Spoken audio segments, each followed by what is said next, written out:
శాసనసభ ఎన్నికల్లో బీజేపీ ఘన విజయం సాధించడంతో ముఖ్యమంత్రి రేఖా గుప్తా ప్రమాణ స్వీకారం చేశారు. నెక్స్ట్ బీజేపీ ఏ రాష్ట్రాలను టార్గెట్ చేయబోతుందన్న ఆసక్తి నెలకొంది. ఢిల్లీ శాసనసభ ఎన్నికలలో బీజేపీ ఘన విజయం సాధించడంతో ముఖ్యమంత్రిగా రేఖా గుప్తా ప్రమాణ స్వీకారం చేశారు. ప్రధాని మోదీ, అమిత్ షాలతో పలువురు కేంద్ర మంత్రులు, AP CM Chandrababu Naidu, deputy CM Pawan Kalyan, BJP రాష్ట్రాల ముఖ్యమంత్రులు ఈ కార్యక్రమానికి హాజరయ్యారు. ఢిల్లీలో ఆమ్ ఆద్మీ పార్టీని, దాని అధినేత అరవింద్ కేజ్రీవాల్ ని వారు చీపురు కట్టతోనే ఓట్ చేసిన తర్వాత బీజేపీ అధిష్టానం ఆమ్ ఆద్మీ అధికారంలో ఉన్న పంజాబ్పై దృష్టి సారించింది. దక్షిణాది రాష్ట్రాలలో బీజేపీ ఇప్పటికే కర్ణాటకలో 2 సార్లు అధికారంలో ఉంది కనుక భవిష్యత్తులో మరోసారి తప్పకుండా వచ్చే అవకాశం ఉంది. తమిళనాడు రాజకీయాలను శాసించిన జయలలిత మృతి చెందిన తర్వాత అన్నాడీఎంకే పార్టీని కేంద్రం తన గుప్పిట్లో పెట్టుకోగలిగింది. కానీ స్టాలిన్ నేతృత్వంలో డీఎంకే పార్టీ అధికారంలోకి వచ్చింది. వచ్చే ఏడాది జరగబోయే ఎన్నికలలో అన్నాడీఎంకే పార్టీ సాయంతో అధికారంలోకి రావాలని బీజేపీ ఆశిస్తున్నప్పటికీ కోలీవుడ్ హీరో విజయ్ సొంత పార్టీతో ఎన్నికలలో పోటీ చేసేందుకు సిద్ధమవుతున్నారు కనుక తమిళనాడులో బీజేపీకి అధికారంలోకి రావడానికి మరికొంత సమయం పట్టవచ్చు. కేరళలో బీజేపీ మెల్లగా ఎదుగుతోంది కనుక ఇప్పుడిప్పుడే దాని ప్రయత్నాలు ఫలించకపోవచ్చు. ఇక ఏపీలో టీడీపీ, జనసేనలతో కలిసి ప్రభుత్వం ఏర్పాటు చేసింది. 3 పార్టీల మధ్య మంచి సఖ్యత ఉంది.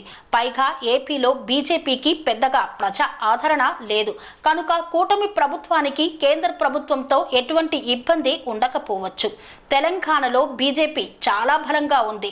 2023 శాసనసభ ఎన్నికలలో బీజేపీ విజయం సాధించి అధికారంలోకి వస్తుందనుకున్న సమయంలో పార్టీ రాష్ట్ర అధ్యక్షుడు బండి సంజయ్ని మార్చేయడంతో తీవ్రంగా నష్టపోయింది. కానీ ఆ ఎన్నికలలో బీఆర్ఎస్ పార్టీ ఓడిపోయి బలహీనపడగా రేవంత్ రెడ్డి ప్రభుత్వం 15 నెలల పాలన తర్వాత కూడా నేటికి తడబడుతూనే ఉంది. ప్రభుత్వ వైఫల్యాలు, తప్పిదాల కారణంగా కాంగ్రెస్ గ్రాఫ్ పడిపోతూనే ఉంది కనుక దక్షిణాది రాష్ట్రాలలో బీజేపీ తదుపరి టార్గెట్ తెలంగాణ రాష్ట్రమే అని ఖచ్చితంగా చెప్పవచ్చు.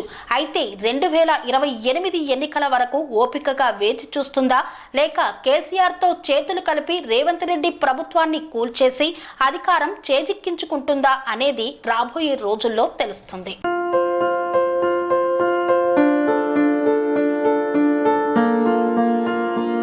సంస్కృతి, సంప్రదాయం, ప్రేమ, ఆప్యాయత, రాజసం ఉట్టిపడే వేడుకలకు అనువైన ప్రదేశం MLN convention hall.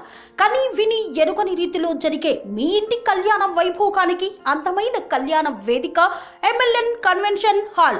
MLN convention hall ప్రత్యేకతలు: సువిశాలమైన wedding halls, centralize AC, banquet hall మరియు విశాలమైన డైనింగ్ హాల్, వధువరుల కోసం ప్రత్యేక ఏసీ మరియు నాన్ ఏసీ గదులు, నక్షత్రాల వెలుగులో పచ్చని పచ్చికపై పార్టీల కోసం అనువైన గార్డెన్. ఎంఎల్ఎన్ కన్వెన్షన్ లో సీసీటీవీ పర్యవేక్షణతో పూర్తి భద్రత, 2000 వాహనాలు పార్కు చేసేందుకు సువిశాల పార్కింగ్ సౌకర్యం.